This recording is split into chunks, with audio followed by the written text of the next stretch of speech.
Olá galera, tudo beleza? E sejam bem-vindos a mais um vídeo aqui no canal. E hoje vou mostrar para vocês a Praça do Avião. E como podemos ver, essa é a Praça do Santos Dumont.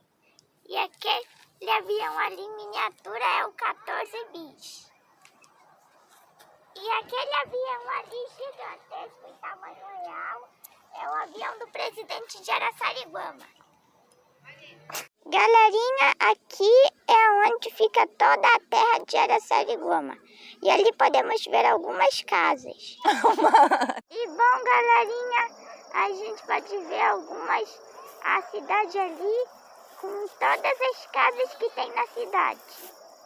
Ali podemos ver a igrejinha azul. Ali o campo de futebol.